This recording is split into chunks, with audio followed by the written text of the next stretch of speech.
Page 80, I've been working on the railroad. At the top of page 80, they're introducing you to the key of B major. B major, as you can see, has 5 sharps. Well, don't fall out of your chair. It's not that bad. Well, we have 5 black notes available to us, so it looks like we're going to use them all. And we do. We have the F sharp's always the first one. C sharp, next one. G sharp, D sharp, and A sharp. And we got them all covered. 18. Might be easier to say, well, which notes are not sharp, because there's only 2 of those, and that would be the E and the B. It's in B major, obviously B isn't sharp, and then the E. Everything else is sharp. I would encourage you to go do my video, scale video on B major. Do the intermediate part. Learn the scale. This is actually one of the easier scales to play because it fits the hands very nicely because of the black notes. The thumbs play the 2 white notes, and that's it. And the other fingers are taking care of the black notes. It's a very comfortable scale to play. They also give you the primary chords, and those are important, so you really need to learn those, okay? The 1 chord, the B, the D sharp, and the F sharp. So another way of looking at it is you can say, well, it's here, except the key signature has these sharps in it, so we got to add the sharps. Well, B isn't sharped, but D is, so we're here, and then F is also sharp, so you're here. So this is this chord. The 4 chord, 5/7 chord, and the 1 chord. Both hands, know them in both hands, it's important. Now as far as this railroad song goes, it's kind of a fun song. This has been one of my favorites since I was a little kid. Not this arrangement, but this is a nice arrangement. I like this arrangement. Starting in the right hand. The first couple of measures, right off the bat, they're telling you a G natural. They're already trying to take a sharp away, huh? And it sounds absolutely terrible. It's kind of called a tritone, I think. It's not important, but I think it's supposed to sound sort of like a train whistle. Loud. It's as irritating as a train whistle, so it's close enough. Then the last 2 measures of the first line, you have an 8 VA over them, so you got to come up here. And then you're down away, because now the train's going off in the distance. Then you see the double bars at the end of the first line? It's telling you we're going into another section, which means that first line is an introduction. It doesn't say introduction, it's not labeled introduction. But take my word for it, it's an introduction. It just sets the tone of the thing. Here's the beginning of it. And now we start the actual piece on the second line. And because of all the black notes, you're probably going to have your thumb on black notes quite a bit. That's the nature of the beast sometimes. Here they're doing that. You're starting out with second finger, and your thumb's going to be playing the F sharp. Okay. Now when your thumb isn't on that F sharp, you can pull your hand back out here. So the rhythm, dotted rhythm, 1 E and 2 E, and take it slow. The left hand just has these quarter notes to give you the beat. 1 E and 2 E and 3 E and 4 E and 1 E and. Just take it real slow, and then you gradually speed it up. Then you add the left hand to help you on the rhythm. Keep the hands together.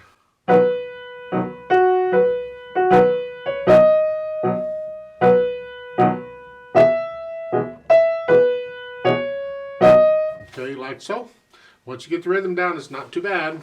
Over on page 81, second line, last 2 measures. The repeated notes. You know how I feel about repeated notes? Sort of. I just love them to death. I just like to use different fingers. So we're starting out with 5th finger on the E. I suggest 4/5 on the next 2 E's. And then for the 2 B's, I recommend a 2/1, and the 2 C's a 2/3. So it's the 2 measures would be this.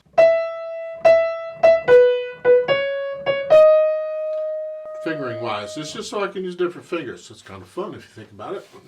You can use the same fingers if you want to. It's up to you, but I'm encouraging you to try these other fingerings. Go down to the fourth line down. Oh, by the way, look at the end of the third line. You see some more double bars? But we're entering a new section, which means totally different melody.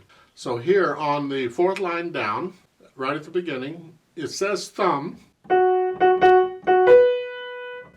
You can do that there if you want, but I prefer a 1-2-1-2. And put the fifth finger on the half note. Okay, so 1-2-1-2. Same thing on the next measure. 1-2-1-2.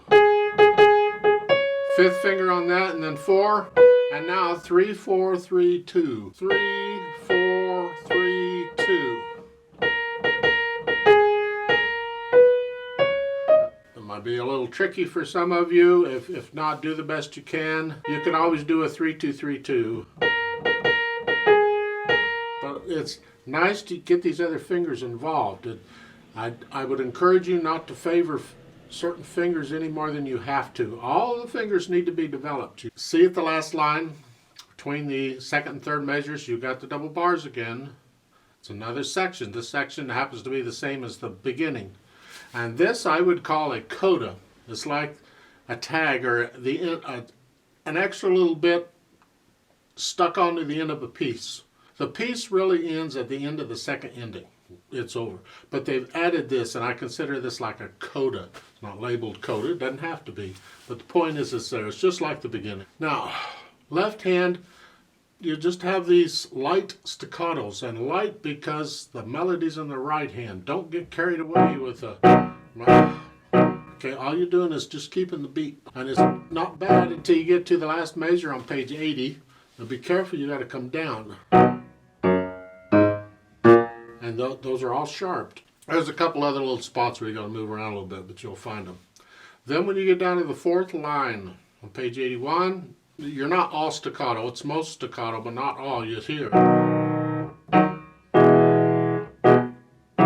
Last measure, fourth line. Look at that. It's a 4-2-1.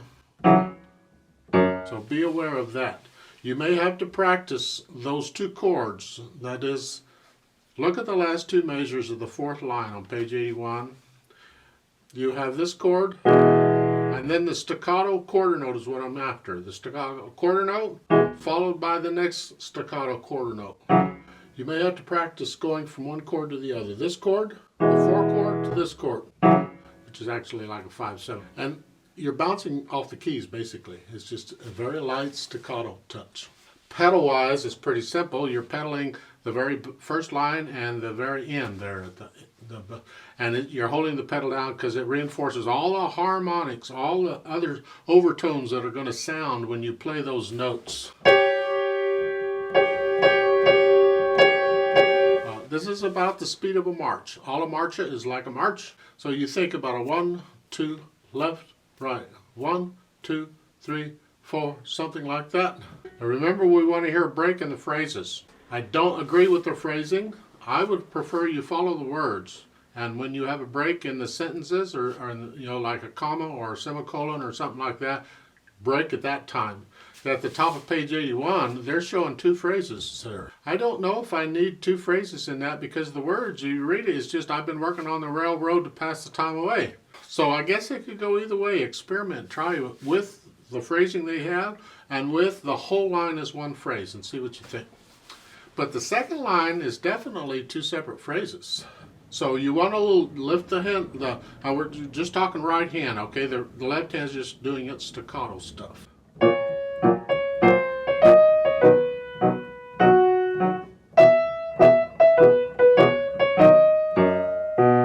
Next line's the same thing. 2 different phrases. Because the last 2 phrases in this line is like a biggie. It's like, yeah, here we are.